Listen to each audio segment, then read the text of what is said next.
las capacidades naturales dadas por Dios para generar nuevas vidas. ¿Sí? Pero cuando estos flujos ocurrían de manera extraña, excesiva, entonces ya no eran símbolo de vida, sino símbolo de muerte, porque ya era más parecido a una enfermedad, como una especie de castigo de Dios. Entonces, por eso, lo que antes era, o lo que es para vida, se convierte en muerte. ¿Se da cuenta? Entonces, Dios en su tabernáculo venía siendo como un símbolo de vida para las personas. Y esa enseñanza les muestra que ellos en sí mismos están con muerte.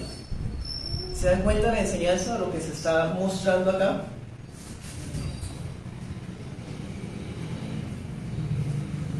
Tercera aplicación. Volviendo a las objeciones de los ateos o agnósticos. ¿Por qué el periodo de impureza en la mujer dura 7 días y el del hombre solamente hasta el anochecer? ¿No es eso injusto porque eso es machista o...? No leyó bien entonces. Parece que el periodo de impureza de la mujer era más extenso. De un lado porque el ciclo menstrual es más largo en una mujer que en un hombre. El hombre la emisión es un día y no dura 7 días con ese proceso. El proceso de la mujer, porque es una especie de renovación de sus órganos sexuales que lleva tiempo. Por un lado eso explica por qué se demoraba más días que el hombre, aparentemente. Pero no puede ignorarse que el flujo seminal involuntario puede llegar incluso a ser más frecuente que en una mujer. El flujo involuntario de un hombre puede ser hasta día por medio, 3 días, 4 días, un día a otro. O sea, si hablamos en términos de que del más afectado por el periodo de impureza podría llegar a ser un hombre. Porque, por otro lado, el periodo de la mujer es mensual. El del hombre era involuntario y podía ser en cualquier momento de la semana, en cualquier momento del día, ni siquiera cada 15 días, de pronto cada 7 días, de pronto cada 3. ¿Me hago entender? Entonces, el que piensa que injusto, que la mujer, que tal cosa, no sabe leer. No tiene comprensión lectora y más bien está lleno de dureza y de prejuicios. Así que esto evidencia que la ley de Dios no tiene ningún tipo de motivación machista por ningún lado, ¿cierto? Porque de hecho al hombre se le está rogando una condición de impureza que puede ser más recurrente que en la mujer. Y como se dieron cuenta, es más largo lo que se habla para el hombre que para la mujer. Cuarta aplicación. ¿Para qué nos sirve eso hoy? Si tenemos la clave de la interpretación de este capítulo, que es que la razón de ser era proteger la santidad del santuario, quiere decir que no está vigente, porque ya no hay tabernáculo. Ni siquiera nuestra iglesia local, la estructura, se convierte en lugar de reunión en el mismo sentido de un tabernáculo, ni siquiera. Entonces, ¿qué utilidad tiene esto? Que parece entonces que es algo que ya no está vigente o ya no tiene utilidad. Hermano, la Biblia dice, toda la escritura es inspirada por Dios y es útil para enseñar, redarguir, perfeccionar, ¿no es cierto? Y esto es parte de la palabra de Dios. Es verdad que la ceremonia no está vigente, o sea, tuvimos emisión o la mujer tuvo el periodo y tenemos que bañarnos, esperar al anochecer y toca no ir a la iglesia porque hoy, preciso el domingo, amanecí con el flujo. O estoy dentro de los 7 días, entonces hoy no puedo ir a la iglesia. ¿Sí? Distinto es con el tema sexual entre esposos. Siempre la mejor recomendación será a esperarse unos a otros, él a ella, ¿sí? Mientras se recupera de su ciclo menstrual, ¿cierto?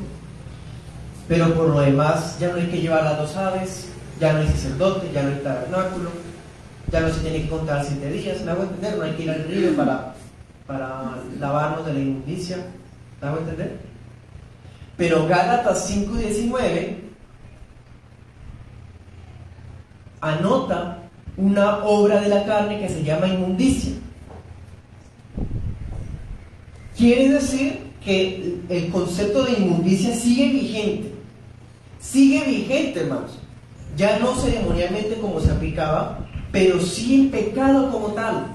Y esto lleva a temas de masturbación, lleva a temas con relación a la excitación, la autoestimulación, mejor dicho, a través de tantas maneras que hoy día con la música, los videos, chistes grotescos, en fin, tantas cosas que pueden generar ese despertar de deseo sexual. Eso la Biblia le llama inmundicia. Eso sí está vigente. Así que la palabra nos está enseñando, para nosotros como iglesia, no que vamos a dejar inmundo el lugar o que vamos a quedar inmundos por tocar a alguien que está sufriendo el flujo. La enseñanza para hoy es a cuidar nuestro cuerpo, a conservar la santidad de nuestro cuerpo, y eso incluye los órganos sexuales. Los varones deben cuidar sus órganos sexuales, la mujer también. No son para estimularse o estarse tomando fotos de desnudos o las demás cosas que hoy día en el mundo se está haciendo y que terminan contaminando a la persona. ¿Qué dice acá? Quedaba inmundo. Romanos 6:13. Romanos 6:13 dice: no presenten sus miembros al pecado como instrumentos de iniquidad. Preséntense ustedes mismos a Dios como vivos entre los muertos, y presenten sus miembros a Dios como instrumentos de justicia. Varón y mujer, nuestros órganos sexuales también son para la gloria de Dios y son instrumentos de justicia cuando cumplen la razón de su existencia. Y la razón de su existencia no es la autocomplacencia, no es la gloria propia suya, o su placer o su sentir, sino es hacer la voluntad de Dios. Primera Tesalonicenses 4:4 dice: la voluntad de Dios es que cada uno de ustedes sepa tener su propio cuerpo en santidad y honor.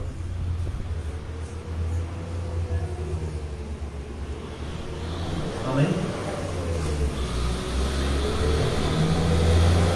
Bueno, estamos viendo de qué manera los principios morales de Levítico 15 están vigentes hoy.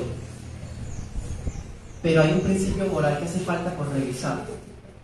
¿Se acuerdan que todo lo que tocara quedaba inmundo?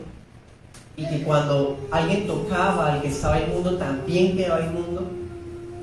Pues bueno, es igualmente importante decirles esto. ¿Cuán fácil es para el inmundo convertir en uno de los suyos a uno que está limpio? Nosotros podemos testificar en nuestro día a día, y hoy lo podemos comprobar, que le resulta más fácil al impío influir en la vida de un creyente que al revés. Así que, hermano, el cristiano está llamado a cuidar con el tipo de personas con el que se rodea.